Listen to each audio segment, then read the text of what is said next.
What if the very foundation of a regime could crumble from within, driven by the desperation of its people? In a shocking twist of fate, we find two dictators, Vladimir Putin and Kim Jong-un, navigating a treacherous pact born of survival. Their respective powers waning, they cling to a dark alliance created from bloodshed and manipulation. In the chilling shadow of the ongoing conflict in Ukraine, their partnership fuels both exploitation and a looming uprising. Throughout 2024 and 2025, Putin, facing dwindling resources for his chaotic war, collaborates closely with Kim, a leader known for ruling his nation through fear and starvation. They exchange grand promises of unwavering loyalty, but the reality is startling. Kim Jong-un is poised to send millions of decrepit artillery shells along with thousands of his own soldiers to aid Putin's relentless ambitions. In return, he hopes for little more than meager rations and outdated technology, barely scraps for betrayal steeped in tragedy. This deal, initially obscured in veils of secrecy, soon unravels to reveal grave consequences.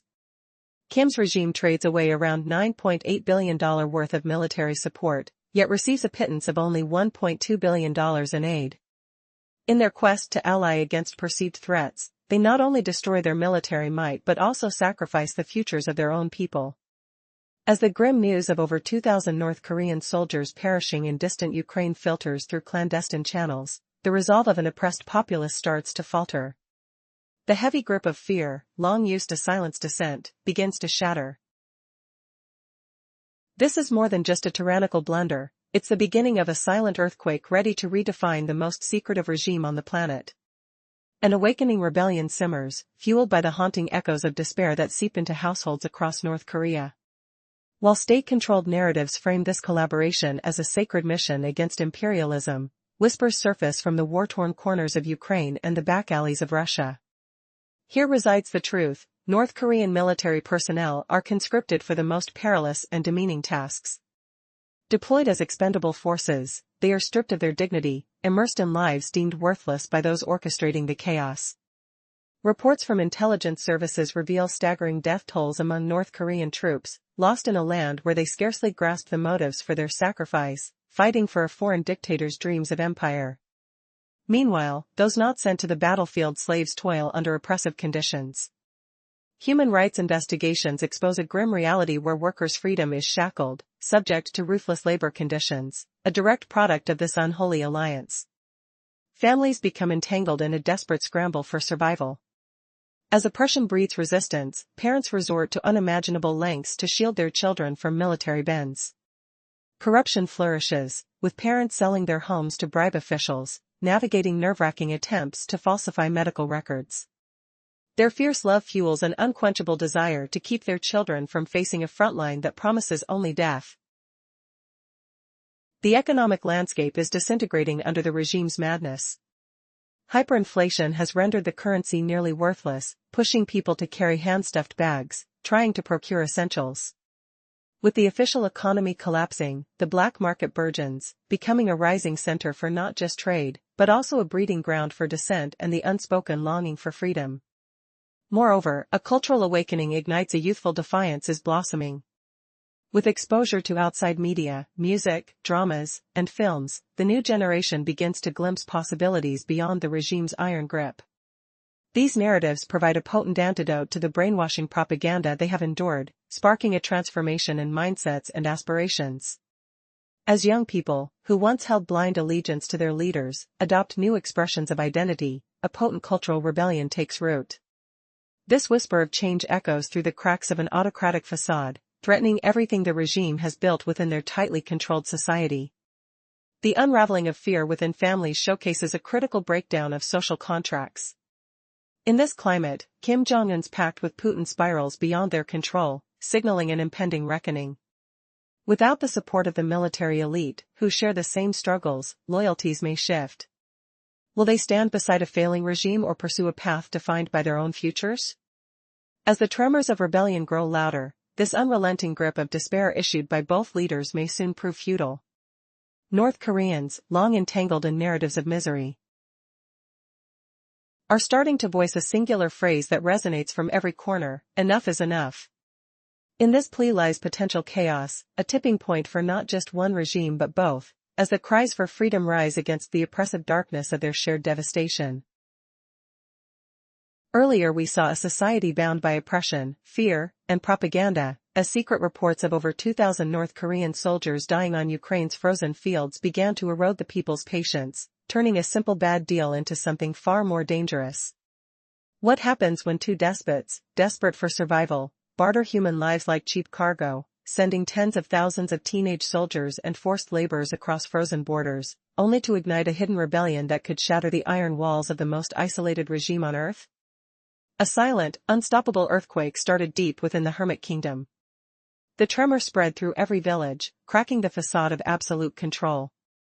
Whole neighborhoods felt the rumble of hidden dissent, like distant artillery echoing in the night.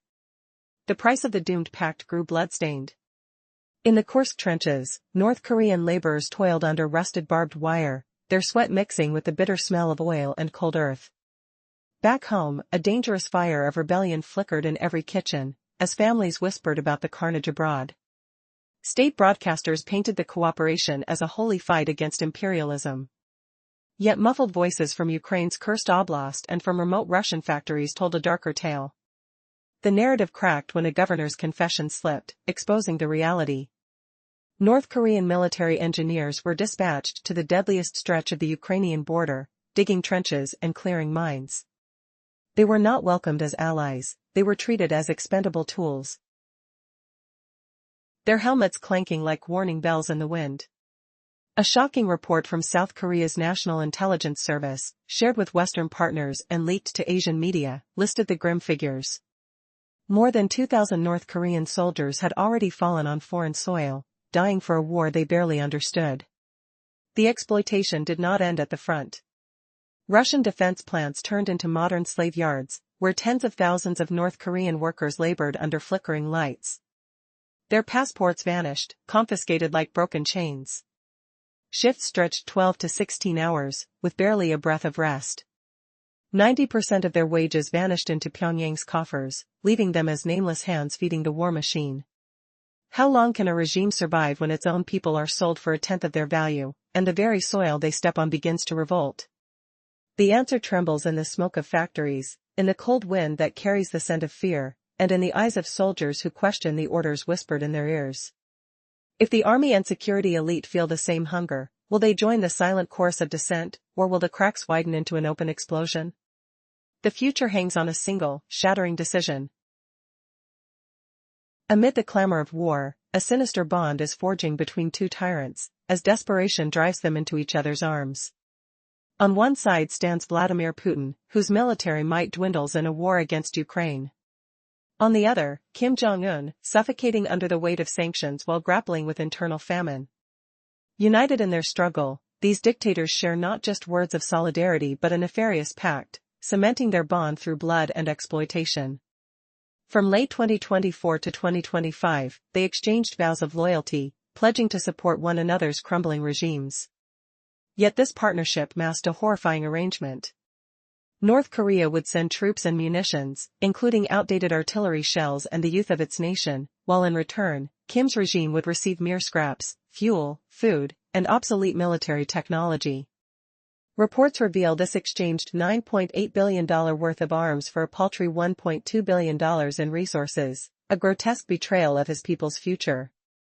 As the sound of gunfire and the cries of thousands faded into the frostbitten Ukrainian soil, North Korean soldiers began to perish.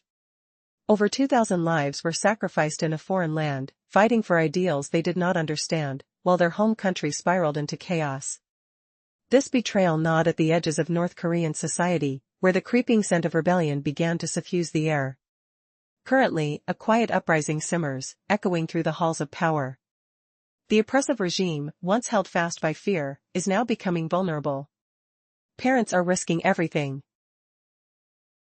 Selling their homes just to bribe officials for false medical reports to spare their children from conscription. The haunting reality is stark. Desperate families are fueled by fear and determination, drafts of life are altering in the shadows of despair. What happens when the desperate fight to protect one's offspring becomes a catalyst for revolution? When a society chooses to barter their welfare for their children's safety, it signifies the unraveling of the social contract, a startling indication that the walls of oppression are closing in. How long can fear sustain a regime, or will the cost of corruption ignite a fire of rebellion? As parents lobby for false diagnoses, some contemplate the worst: what if their children are sent away to a bloody fate? In this battle for survival against both enemies and government, whispers begin to echo: enough is enough. But will this battle lead to an uprising, or will it fade into the silence of despair? Will hope triumph over tyranny? As the old adage goes, only time will reveal the truth. Yet there lies a heartbreaking question waiting in the hearts of many: who will be left standing when the dust settles? The answers could reshape the fate not only of North Korea but of two ruthless regimes clinging to power and the oppressive weight of history. The air crackles with tension, and the tale is far from over. When parents in a desperate society go to such lengths to shield their children from military conscription, it signals a complete breakdown of trust between the government and its citizens. In North Korea, an alarming second wave of defiance is brewing, not just in whispers but in the bustling marketplaces and the very streets where life unfolds. The regime, fixated on waging war, has funneled all its resources into weapons, plunging the economy into the depths of hyperinflation. The currency has become so devalued that people have abandoned wallets for backpacks, stuffed to the brim with wads of cash. Reports from various media outlets tell of individuals carrying brick-thick bundles of bills for even the simplest purchases, rendering the state-sanctioned economy utterly irrelevant. In this chaotic backdrop, the black market, known as Jang Madong, has emerged as the lifeline of real economic activity. It thrives not only as a source of goods and services but as a sanctuary for information, murmurs of dissent, and growing discontent with the regime.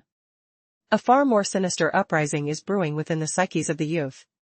This next generation, raised in isolation and indoctrinated to idolize their leaders, now glimpses the flickering lights of freedom seeping through the cracks of the Iron Curtain. USB drives loaded with South Korean dramas, K-pop hits, and Western films make their way into the hands of curious young people. These aren't mere entertainment, they are a powerful antidote to state propaganda, showcasing a world of freedom, self-expression, and dreams. Fascinated by these glimpses of another reality, the youth begin to adopt South Korean accents and experiment with forbidden hairstyles and clothing. These subtle acts of rebellion, small yet significant, signal a poignant shift in how they view their once immutable regime. Is this harmless curiosity, or is it the birth of a revolution? As young North Koreans unlock new interpretations of life from seeds of rebellion sown in their minds, we are left wondering, how far will they go to break free from the chains that bind them? What happens when a society's core youths dare to dream differently? The echoes of their discontent pulse through the streets, hinting at a battle long overdue. What lies ahead could shape the future, not just for them, but for a nation on the brink. The unfolding events will tell if this silent insurgence will ignite a transformation or merely wither away under the weight of oppression. The stage is set for a confrontation between a past steeped in darkness and a future yearning for light. Can the shadows still cast by a desperate alliance withstand the rising tide of revolt?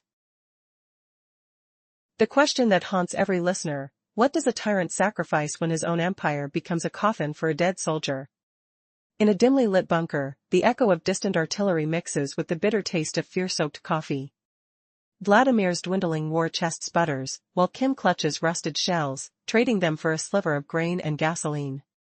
Millions of North Korean rockets and tens of thousands of conscripts march toward Ukraine's frozen front, a pact worth $9.8 billion on paper but returning a meager $1.2 billion of charity. More than 2,000 of those foreign boys now lie buried in snow, their names erased by a secret that leaks through cracked radio frequencies. But the grim bargain thins the fragile walls of Pyongyang's control. Will the silent tremors beneath the regime finally shatter the facade of obedience? Earlier we heard of children vanished from villages, forced onto trucks, and of factories where North Korean laborers sweat beneath the roar of machinery, their passports snatched, wages siphoned to the regime. Now, a new rebellion flickers in the shadows of street markets. A mother, trembling with cold, trades a handful of beans for a forged diagnosis, hoping her boy avoids the draft. In the bustling alleys, merchants clutch heavy bundles of cash, bricks of paper that replace wallets, while whispers of a forbidden drama travel like fireflies. A flashback sears the mind: a teenage boy crouches in a dim attic, the stale scent of incense mixing with the crackle of an illegal USB drive. He watches a South Korean drama, the colors vivid. The laughter bright, his heart pounds against his ribs as he imagines a world without guard towers. The soft hum of the fan, the taste of stale ramen, the forbidden accent slipping onto his tongue, each sensation a quiet act of defiance. These non-socialist gestures, dismissed as trivial by the state, form a cultural uprising. Young faces adopt prohibited hairstyles, whisper in accents borrowed from the South, and dream of open skies. The regime can shield missile silos, but it cannot imprison imagination. Parents barter their last savings for fake medical papers, market vendors count cash as heavy as stones, fueling an underground network of dissent. The crucial question now twists like a cold wind: if the army and its elite, whose own children share the same peril, begin to doubt the pact, could they sever the lifeline that feeds both dictators? A sudden change in Pyongyang could choke the flow of shells to the Ukrainian front, crippling Russia's campaign. The alliance that once promised mutual survival now threatens to drag both tyrants into ruin. A distant thunder rolls over the border, and an unseen hand tightens its grip on the future. The next breath will decide whether the silent rebellion erupts into a roaring explosion. What will break first, the wall of fear or the brittle agreement that sustains it? In the face of despair, a forgotten nation rises. North Korea, long isolated and oppressed, has reached its breaking point. As the cries of its people reverberate through the oppressive silence of Pyongyang, they echo questions that the powerful fear. Could a wave of rebellion transform the fate of millions? This struggle isn't just an internal battle, it's a global concern that challenges the very foundations of power. For decades, North Koreans have endured unimaginable suffering under a regime that treats them as expendable. However, a dangerous alliance between two desperate dictators, one fighting to maintain power through war, the other a tyrant running out of options, has ignited a spark of resistance. As rumors of over 2,000 North Korean soldiers perishing in a foreign land circulate, the people's suffering has turned into a fierce defiance, shattering the dull facade of control. But what if this turmoil spills beyond borders? China, North Korea's sole ally, watches warily. An unraveling regime could unleash chaos, forcing millions of refugees across the Yalu River. This would overwhelm China's already strained resources, compelling Beijing to recklessly tighten its grip, fearing an implosion that could engulf the region in conflict. Moreover, what if the regime's downfall leads to the loss of a crucial buffer zone between China and its geopolitical rival, the United States? The specter of a unified Korea, armed with American support, looms larger than ever, threatening to transform the strategic landscape. This isn't just a problem for North Korea, it's a scene that stirs nightmares in the hearts of Chinese leaders, who understand that instability breeds unpredictability, leading to catastrophic consequences for their nation. As whispers of rebellion spread, the air thickens with tension. Everyday families scramble to protect their children, offering bribes for fake diagnoses to avoid conscription. In the markets, desperation drives a new kind of economy, where people carry stacks of cash like bricks, all while a silent revolution brews in the hearts of younger generations, longing for liberation from the oppressive structure of their lives. Imagine the electricity in the air as hope ignites among the youth. Armed with forbidden knowledge from outside their borders, they defy traditions, adopting new styles and voices that challenge fading ideologies. Each act of rebellion, each moment of defiance, chips away at the wall built from fear. The landscape of North Korea is shifting, and as it does, the cries for freedom may be felt in distant lands. Can a new dawn arise from the ashes of tyranny? As North Korea's fate hangs in the balance, the world braces for a seismic shift, one that could mark the end of two oppressive regimes or plunge nations into harrowing chaos. The end is nigh, and it speaks a single word, loud and clear: enough. The question remains, will that word echo in the halls of power, or be drowned out by the sound of upheaval? What if two starving dictators barter their citizens for bullets, and the bargain ignites a silent uprising that could topple both regimes? The tale begins with a grim pact forged in 2024. Vladimir, his artillery dwindling, turned to a lonely neighbor whose economy choked on sanctions. Kim, desperate for fuel and food, agreed to ship rusted shells, rockets, and, shockingly, tens of thousands of soldiers to the frozen front. In exchange, Moscow offered a few million barrels of oil, grain sacks, and obsolete kit. Numbers reveal the horror. Pyongyang supplied weapons and manpower worth roughly $9.8 billion. Moscow paid back a meager $1.2 billion, a tenth of the price. More than 2,000 North Korean troops now lie buried in Ukraine's snow-slick trenches, their names erased from official ledgers. The bargain cracked the iron grip holding North Korea together.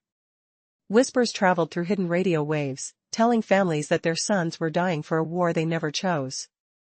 The grief smelled of cold metal and burning incense, the silence broken only by distant artillery thuds. Could a regime built on fear survive when its own people begin to question its orders? Meanwhile, Russian factories turned into modern-day slave camps. Hundreds of North Korean workers toiled for 12-hour shifts under flickering lights, passports clutched by guards. 90% of their wages vanished into Pyongyang's coffers. Their labor fed the war machine, their bodies turned to fuel. Back home, the rebellion spread like a quiet tremor. Parents bribed officials with sums equal to a decade's salary, hoping for fake medical reports that would spare their children from conscription. The market streets filled with backpacks that replaced wallets, cash bundles as heavy as bricks. The black market buzzed with gossip, smuggled USB drives, and South Korean dramas that showed a world of freedom. Young faces tried forbidden hairstyles, mimicking accents they heard on illegal broadcasts. These tiny acts, bribes, whispered songs, secret fashions, wove a tapestry of dissent. The regime's wall of obedience began to leak, water eroding its foundation from every crack. China watches, torn between two terrifying options. On one side, it fears a collapsed North Korea spilling nuclear weapons onto its border, a nightmare of uncontrolled arsenals. On the other, it despises the burden of a failing ally. First, Beijing could throw lifelines, food, fuel, even paramilitary police, to keep the regime afloat, binding itself to a sinking ship. Second, it might orchestrate a palace coup, using deep ties within the army to replace Kim with a pliant technocrat. Third, it could seal the borders, let the fire burn, and watch a refugee wave flood the industrial heart of Manchuria, tearing apart China's own security. Which path will Beijing choose, and how will the silent revolt in Pyongyang shape the fate of two dictators? The answer lies in the shadows of mines being cleared by North Korean engineers on the Ukrainian front, a grim reminder that these men are treated not as allies, but as expendable labor. If the tide of rebellion reaches the army's own families, if soldiers begin to wonder whether their children deserve a future free of endless war, the fragile alliance may shatter. A sudden halt in ammunition could cripple Moscow's campaign, while a cascade of unrest threatens Beijing's border. The world hears the muffled cries of a people who refuse to die for another's empire. Their whispers travel across deserts, across seas, and finally, into the ears of those who hold the power to decide whether a cruel bargain will end in mutual ruin or unprecedented change. The final act is yet unwritten, but the tremor has already begun. What if two despots, desperate and dying, traded their people like cards, unleashing a hidden avalanche that could swallow their own thrones? The secret pact between Russia's war-torn army and North Korea's starving militia has ignited a silent rebellion, while Beijing watches, plotting its next move. A dark bargain bound Putin and Kim. Russia's artillery ran dry, North Korea's factories sputtered under sanctions. In return, Pyongyang shipped rusted shells, rockets, and tens of thousands of conscripts to frozen Ukrainian fields. The cost, nearly $10 billion in weapons, exchanged for a meager $1.2 billion in aid. The price was paid in blood, youth, and fear. The front lines turned into a graveyard. Over 2,000 North Korean soldiers fell on foreign soil, their names erased by propaganda. Families at home whispered prayers over cracked teacups, fearing each night's silence. In Russian plants, North Korean laborers toiled 12-hour shifts, passports confiscated, wages siphoned to Pyongyang. Their skin sweated under harsh fluorescent lights, their hands raw from endless welding. The regime's grip began to rust. A quiet storm rose within the hermit kingdom. Parents bribed officials, trading years of wages for fake illness certificates, hoping to keep children from the war trucks. Markets swelled with brick-weight cash, black market stalls buzzed with gossip, and youth slipped smuggled USB drives into dormitories, watching foreign dramas that painted a world of color beyond the gray walls. Their hearts beat louder than the propaganda drums. The crack in the foundation widened. Beijing weighed its options, feeling the tremor beneath its border. One vision imagined a bloodless palace coup, installing a loyal technocrat while preserving North Korea as a buffer.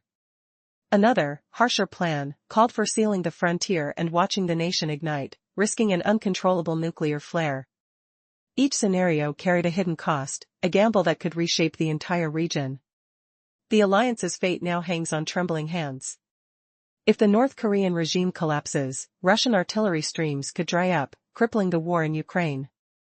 If China intervenes, the balance of power may shift, sparking a new conflict that no nation prepared for. Will the whispered cries of soldiers and families become a roar loud enough to topple two tyrants, or will the world watch as the flames consume them from within? The answer lingers in the cold wind blowing across the war-scarred plains. In a world where alliances can shift like sand, history finds itself echoing a chilling theme of desperation. What unfolds now stretches the limits of moral outrage, release your grip, as two rulers cling precariously to a pact born of agony and betrayal.